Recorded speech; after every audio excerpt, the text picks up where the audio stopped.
दोस्तों crypto currency और bitcoin के लेटेस्ट अपडेट के लिए सब्सक्राइब करिए डिटेल टेक चैनल को और बेल आइकन को दबाइए ताकि क्रिप्टो करेंसी और बिटकॉइन रिलेटेड अपडेट आपको टाइम टू टाइम मिलते रहे। Now to a CNN News 18 exclusive, the Bitcoin frenzy has taken over the world, but this cryptocurrency bubble has a dark side to it. The Delhi police has unearthed a massive fraud involving locally operated cryptocurrency companies. CNN News 18 now brings to you exclusive details about this mega Bitcoin Ponzi scheme. Delhi police confirms that they are keeping an eye on the activities of a few alleged cryptocurrencies like LLC coins, Bullcoin, Lakshmi coin, which claim to have RBI's approval, but their claims are completely false. Cashcoin is also one such alleged cryptocurrency. More than 8 complaints have been made. 5 FIRs have also been lodged with the Delhi police, which has made 1 arrest in this new Ponzi scheme. The financial fraudsters are clearly taking advantage of this mania for cryptocurrency. And to get a better perspective on what exactly is this fraud all about, I'm being joined in the studio by Mr. Himanshu Verma. He is an employment and economic expert. Very good morning to you, sir. Himanshu, could you give us a better idea about how exactly does this fraud take place? Who are the people targeted and how are they targeted? Sure.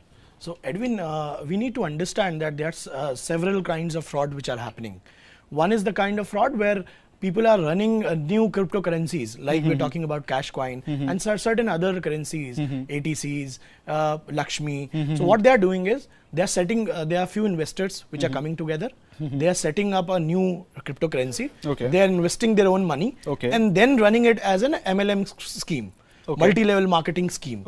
They are instigating people, pushing people, motivating them to invest money, assuring them high returns post a certain amount of time. Let's say there's a currency which starts from 1 rupee, so they on their own self. So there's no, there's no technology which is brought into focus there.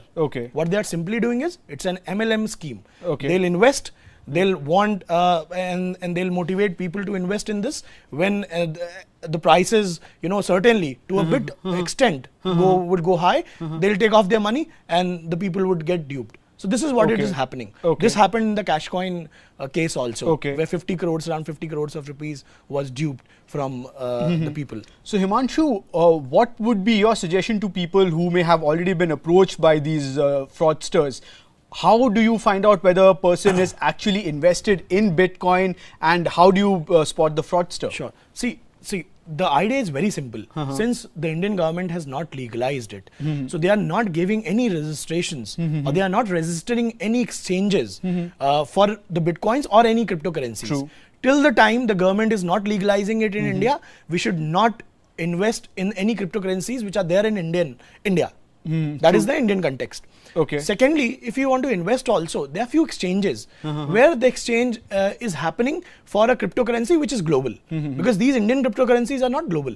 Like if you talk about Bitcoin, Ripple, these are being globally traded. Any cryptocurrency which is from the Indian context or originated from India has not been originated globally. So they are only Indian investors. So anybody who's investing, he first needs to understand that since it does not has a legal tender in India, so they should not be investing in any of these schemes. But then again, Himanshu, given the fact that most of these cryptocurrencies, they are, at least some of them, they are associating themselves with Bitcoin, which has become very famous now. It has been on in the market for over a decade now. It is almost like trading in shares. There is no solid asset backing them. So people will have a tendency to, buy into this whole concept about how exactly they can go about making extra money using internationally acclaimed Bitcoin currency scheme right here in India. What would you tell them? So see, it's very simple, the technology, on the technological aspects, they are very, very strong. The Bitcoin technology, which is the blockchain technology that is being used, is very strong. So there's no as such flaw in terms of the technological understanding there. But the fraudsters, the con men, where they come into light is where they are putting in few different apps, few new apps, few websites where people are trading, and finally what is happening is they are getting either their account blocked or their money is said that now it has they have closed due to higher traffic.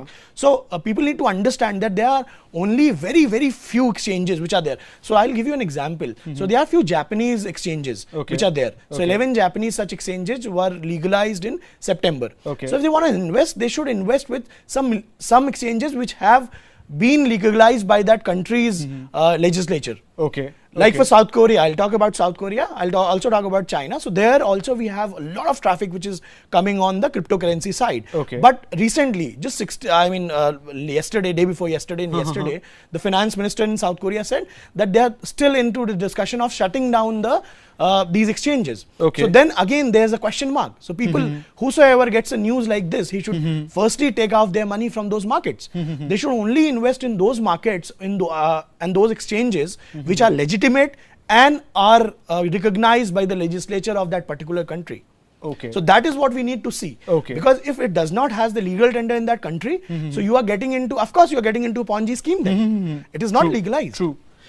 Just hold on there, Himanshu. We're also being joined by our correspondent Nitisha Kashyap. She's the one who got us all these exclusive details from the Delhi police. Nitisha, what are the Delhi police telling you? Is this a case of simple fraud, or is there more than what meets the eye? Well, Delhi police is saying that, in fact, they have arrested one person called Nagendra. He's 32-year-old from Sonipat, and he was the one who was operating Cash Coin. He has been alleged of duping a lot of people.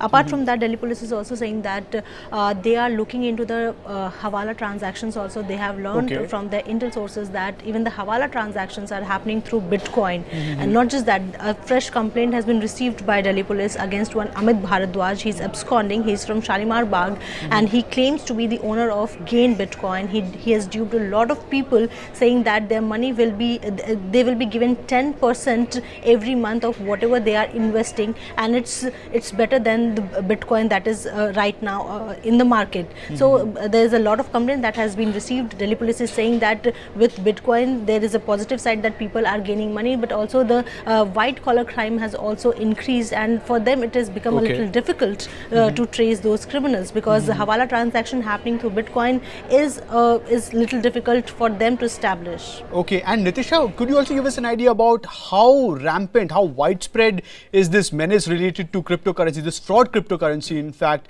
as far as India is concerned?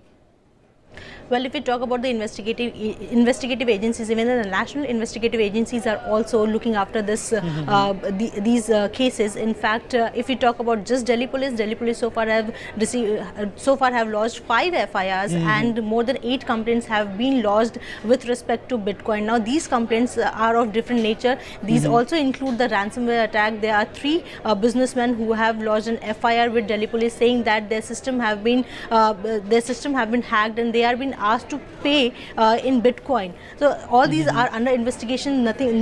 So far no one has been arrested in these cases, but Delhi police has said that they have, in cases where they have the complainant has received email, they have traced the email to US, and in some cases the complainants have also received call asking them to pay in the Bitcoin. So they are saying that they are looking into all this chain. Okay, thanks a lot for those information that you're giving us, Nitisha. Himanshu, you just heard what Nitisha had to say about how the Delhi police is also finding it a little difficult to trace these transactions. What kind of help do you think that our police here back in India would require in order to trace down these transactions? Because as far as I know, any such transaction that takes place with regards to Bitcoin or a Ponzi scheme that takes place on the digital arena, it's really difficult to track them down. Absolutely, it's very difficult because these are all pseudonymous. Exactly. Yeah. These are not anonymous; they are pseudonymous. You even don't know who is doing it. There's only an address which is there, and decoding that address is very difficult, because once you have people, peers which are there globally, and there are numerous people, so it's very, very difficult for at least the Indian police to decode it. So the best advice, and people have to be cautious. How they have to be cautious is because when they are eager and inquisitive about Bitcoin or any cryptocurrency, then only that intrusion takes place. What happens is when somebody is on and off and on a regular basis viewing videos about Bitcoin, cryptocurrencies, or they are going on such such websites or such apps. So what happens is they get to understand, the fraudster, the unethical hackers, they get to understand that this is the person who's really interested in such kind of transaction. So there is where the flaw comes in, and they throw a fraud plan in front of that investor, and this is how he gets into that trap. Okay, and Himanshu, now Bitcoin has been around for, if I'm not mistaken, for over a decade and a half. Now, it is not, now India will not be the first place where all this fraud is happening with relation to Bitcoin. It has already been, it has been happening in various other Eastern nations. It has been happening all across Europe. I'm pretty sure that the security agencies, the investigative agencies there must be having some sort of plan to nab these fraudsters.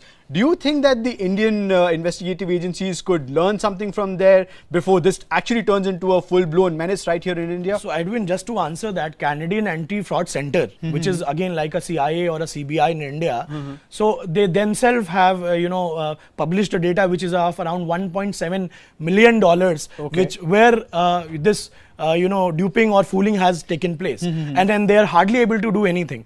They're just informing people, and they are making them cautious about not to get into any such schemes. So are you saying that as on date there is no set mechanism to catch or trace these people? They're almost helpless, almost. I mean, to an extent. They're only because what is happening is if these people are coming into a MLM scheme or something, they have their coordinates there. But if in case they are into the natural mining piece, what they're doing is they are utilizing your CPUs, they're utilizing your energy over there on your systems. They're analyzing, they're also utilizing your time. That is, they'll ask you to view some videos where they are making some big time money there.